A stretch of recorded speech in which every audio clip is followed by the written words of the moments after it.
پیارے بچوں، نوری international school سے آپ کی تعلیم جاری ہے۔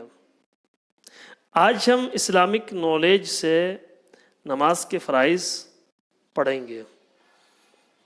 یاد رکھیں بچوں، نماز کے اندر 7 فرائض ہیں۔ نماز میں 7 فرائض ہے۔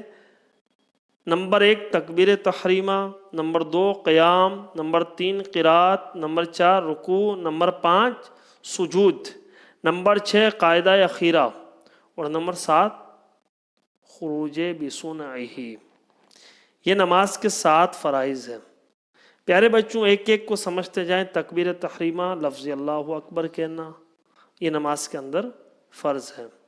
نمبر 2 قیام۔ قیام کا معنی ہے کہ کم سے کم اتنا کھڑا ہونا کہ ہاتھ بڑھائے تو گھٹنے تک نہ پہنچے، یہ کم سے کم قیام ہے۔ اور پورا قیام کیا ہے؟ پورا قیام یہ ہے کہ سیدھا انسان کھڑا ہو جائے، تو یہ نماز کے اندر کیا ہے؟ فرض ہے۔ اسی طریقے سے نمبر 3 ہے قراءت۔ فرض کی پہلی 2 رکعتوں میں اور سنت اور وتر اور نفل کی ہر رکعت میں امام ہو یا پھر منفرد، ان سب کے لیے 1 آیت کی مقدار قرآن کی تلاوت کرنا یہ فرض ہے۔ 1 آیت کی مقدار، مکمل سورہ فاتحہ پڑھنا واجب، سورہ فاتحہ کے ساتھ 3 آیتوں کا پڑھنا واجب، لیکن قیام کی حالت میں کم سے کم 1 آیت پڑھنا یہ فرض ہے۔ ٹھیک ہے، جیسے آپ نے نیت کرنے کے بعد میں آپ نے کہا الحمدللہ رب العالمین، فرض ادا ہو گیا، یہ قراءت ہے۔ نمبر 3 قراءت، اور نمبر 4 رکوع۔ اب رکوع کیا پیارے بچوں سن لیں، کہ اتنا جھکنا کہ ہاتھ بڑھائے تو گھٹنوں تک پہنچ جائے، یہ رکوع کا کم سے کم درجہ، ادنا درجہ۔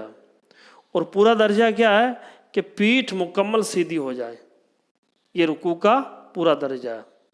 ٹھیک ہے۔ نمبر 5 سجود۔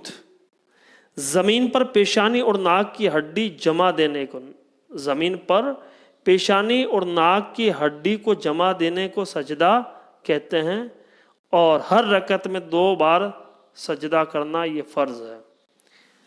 نمبر 6 قاعدہ اخیرہ۔ نماز کی رکعتیں پوری کرنے کے بعد اتنی دیر بیٹھنا کہ پوری التحیات یعنی رسولہ تک پڑھ لی جائے، یہ فرض ہے۔ ٹھیک ہے، التحیات کا پڑھنا یہ واجب ہے، لیکن اتنی دیر تک بیٹھنا یہ فرض ہے۔ اور نمبر 7 ہے خروج بسنعہ، یعنی قاعدہ اخیرہ کے بعد قصداً نماز کے منافی کوئی کام کرنے سے انسان نماز سے باہر ہو جاتا ہے، اور اس باہر ہونے کو کہتے ہیں خروج بسنعہ، یعنی نماز سے باہر ہونا۔ اب قاعدہ اخیرہ کے بعد لفظ سلام کہہ کر نماز سے باہر ہونا یہ واجب ہے۔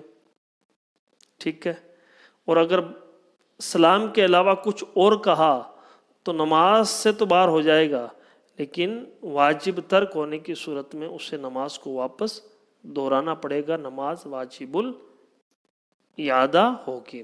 تو پیارے بچوں، یہ 7 فرائض ہیں، آپ اچھے سے ان کو سمجھ بھی لیں اور اچھے سے یاد بھی کر لیں۔ انشاءاللہ بعد میں یہ 7 فرائض آپ کو تفصیل سے بتایا جائے گا۔ السلام علیکم ورحمۃ اللہ وبرکاتہ۔